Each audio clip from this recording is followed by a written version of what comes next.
Right, guys, how you doing? Brett Slater, Helene Weiss, Rethink TV. And right now we're in bed with Menno from the blog. We're doing a lot of bed interviews today, aren't we, Oh, Helen? yeah. Helen's in a nice new dress. I like it. So Menno de Block actually, but he's really the new kid from the blog because he writes books, and he writes a book about female leadership in Cambodia. Wow. Well, Menno, please tell us, how do you get to write a book like that, living in Bali right now?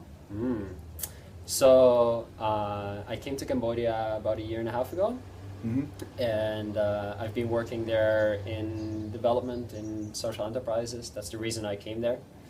And another reason I went to Cambodia was to work with a generation of people that want to make a positive change into the future, which is something that I was kind of missing in Europe, and that's why I wanted to live in a developing country for a while. Nice. Where are you from, Menno? I'm from Holland. So you grew up in Holland? I did. How was life in Holland? It was good. It was comfortable. Yeah. I've been living in different countries over the past 10, 12 years. Why was that? Just adventurous, I guess. Okay. Yeah. But it's always been like 3, 4, 5 months. So I always bought a return ticket, right? Okay. I always, like, Holland was always home. And this time, when I decided to leave, it was for good for now, basically. All right. So you had no plans to return? No. Okay. No, not so for what made you decide that? Like, what happened that you... Tell the crew what made you decide. Come on. So what made me decide to leave the Netherlands was actually a lot of things coming together in the same year. So I grew up as a business student.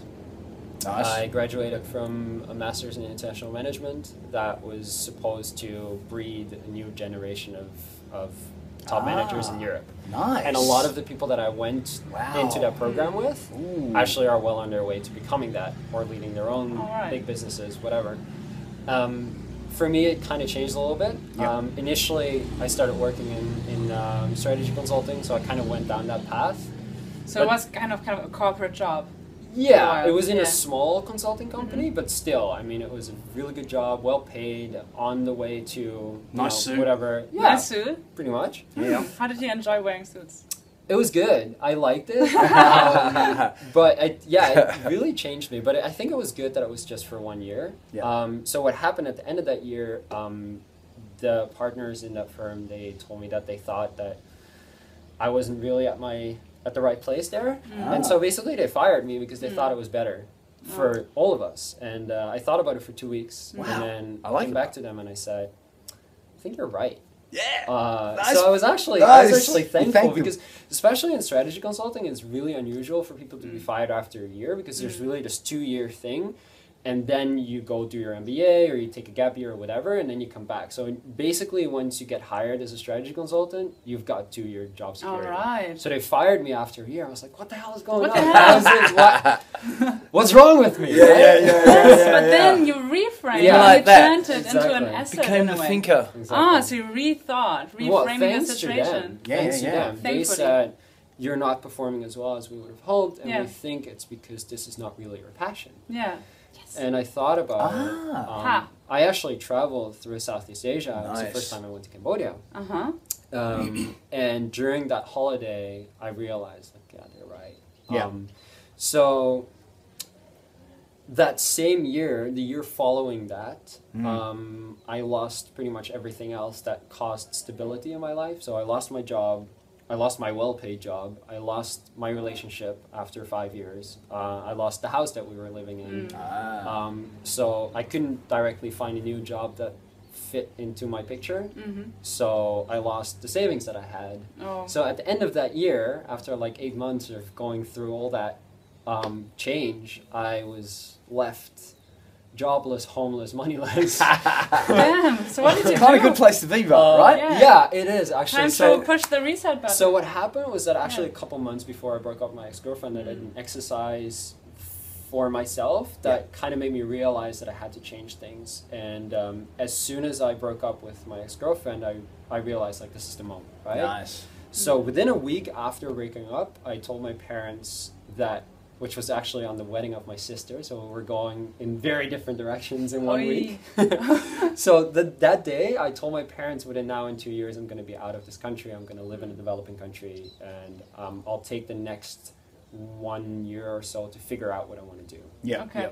Yeah. And initially, I realized like there's no way I can do this right now because I have zero stability. I had just found a new job, but it didn't pay very well. I didn't have a house to live yet. It was in Amsterdam, and I was living in Rotterdam before, so I had to figure so many things out in the now, right? Like I got to figure out where I'm going to sleep tomorrow night, let alone think about where I'm going to be in 2 years. That's not going to work. Now. And this is what I told also friends who said, "Why don't you go right now? Because you have total freedom, right?" Yes, there's nothing to lose anymore. Right. Yeah. So that question makes sense. Yeah. But for me, I knew. Well, for one thing, I barely had any money, so I was like, "How am I gonna? Like, I need some buffer, right?" And I knew that I didn't know yet what I wanted to do. So if I go, it would be like a flight. Like I'd be running away from something rather than running towards something that I wanted.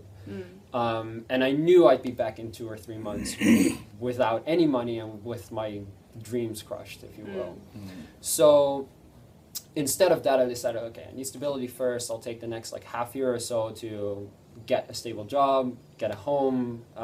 So after about half a year, I'd gotten a 1 year contract at my new job. What job was it? I worked for a company that makes charging stations for electric cars. Oh, wow. Very innovative. Wow. It was a pretty young company. They've been around for about 4 years when I joined. Yep. I think we're about 60 people in Amsterdam at the moment. Okay. And it was really cool.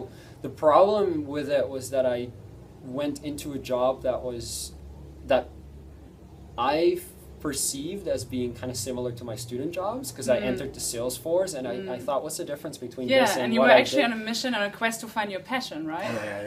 Not yet No, at that not moment. yet? Like at that moment, I just really needed a job, and I thought this company was really cool, and it fit into like I wanted to be in renewable energy and that field, like sustainability, right?